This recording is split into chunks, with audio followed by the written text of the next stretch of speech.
जय हिंद दोस्तों, कैसे हैं आप सब। आप सभी का एक बार फिर स्वागत है गॉर्जियस केमिस्ट्री के शानदार प्रोग्राम में। आज के शानदार टॉपिक में आपको सिखाया जाएगा number calculation of number of atoms for different unit cell. जो मैंने आपको दो प्रकार के यूनिट सेल सिखाए थे, परमिटिव, नॉन परमिटिव।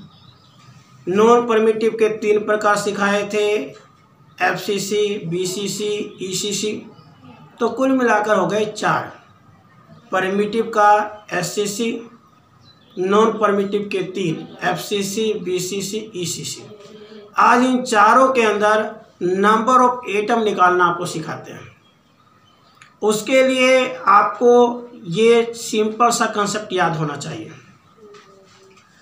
अगर हम सिंपल क्यूबिक सेल की बात करें तो आपको हमने कल बताया कि इस यूनिट सेल के अंदर एटम केवल कॉर्नर पे अरेंज होते हैं।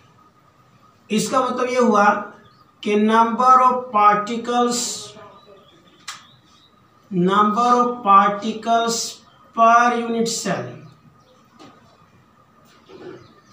इसमें 8 कॉर्नर पे डिवाइड हो गया।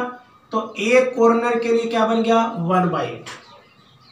अगर एक तरबूज को 8 बच्चों में बांटना हो तो एक बच्चे के पास उस तरबूज का कितना हिस्सा आएगा, सिंपल 1/8। तो number of particles per unit cell for SCC होगा 1/8।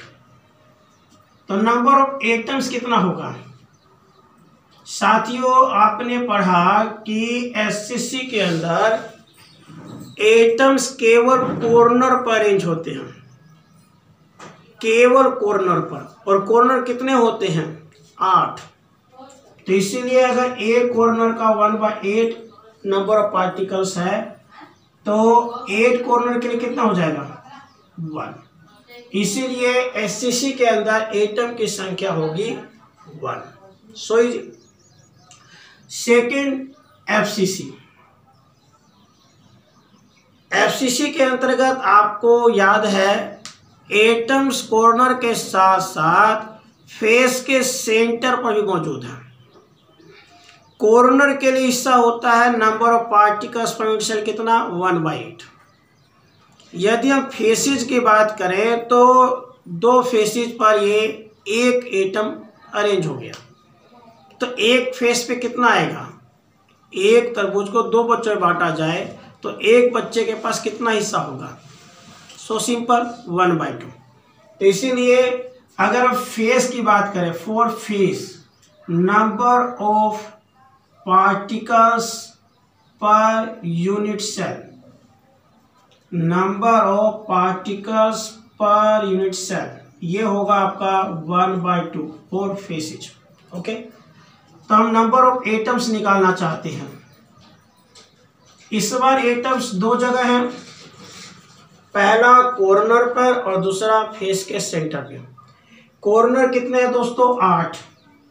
एक कॉर्नर का कितना होता है हिस्सा, 1/8।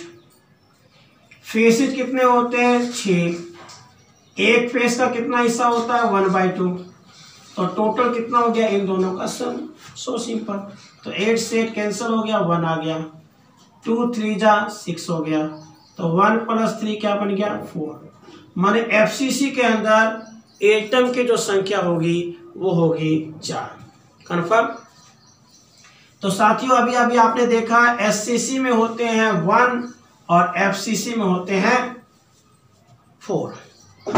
अब आती है बात बीसीसी की। बीसीसी के अंदर एटम कॉर्नर के साथ साथ बॉडी के सेंटर पे होंगे। बॉडी का सेंटर एक ही होगा ना। अब एक ही होगा मतलब कहीं और तो डिस्ट्रीब्यूट होगा नहीं। तो इसीलिए बीसीसी के लिए फॉर बॉडी सेंटर के लिए number of particles per unit cell बराबर होगा कितना, 1। अब इस पे एटम की संख्या निकालनी है। एटम कहाँ कहाँ है, कॉर्नर पे और बॉडी के सेंटर पे। कॉर्नर कितने हैं भाई 8, एक कॉर्नर का हिस्सा कितना होता है 1/8, बॉडी के सेंटर पे कितना है भाई 1, तो ये हो गया आपका 1 + 1 2, माने BCC के लिए एटम की संख्या कितनी होगी 2 होगी। So simple.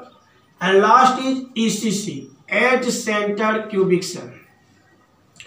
As centre cubic cell का मतलब क्या है कि एटम कॉर्नर के साथ साथ एजिज के सेंटर पे है। आपको हमने समझाया था पिछले लेक्चर में एजिज, जैसे हमारे पास ये एक शानदार क्यूब है, एजिज कितने हुए 1 2 3 4, 4 ऊपर हो गए 4 नीचे हो गए, कितने हो गए 8, 2 इधर 10 और 2 इधर 12, माने 12 एजिज हैं। अगर हम ऊपर की दीवार को लेकर चलें, ऊपर की छत को लेकर चलें तो 4 एजिज हुए। इसका मतलब ये हुआ कि एक एटम 4 एजिज पर डिस्ट्रीब्यूट हो रहा है, तो इसीलिए 4 एजिज। एजिज के पॉइंट ऑफ व्यू से अगर हम बात करें तो number of particles point cell कितना होगा 1/4। सेम वही बात, एक तरबूज अगर 4 बच्चों को बांटा जाए तो एक बच्चे के कितना हिस्सा आया 1/4। तो नंबर ऑफ एटम्स निकाल लीजिए। कहाँ कहाँ है इस बार एटम, 2 जगह है, एक है कॉर्नर पे और दूसरा एज के सेंटर पे।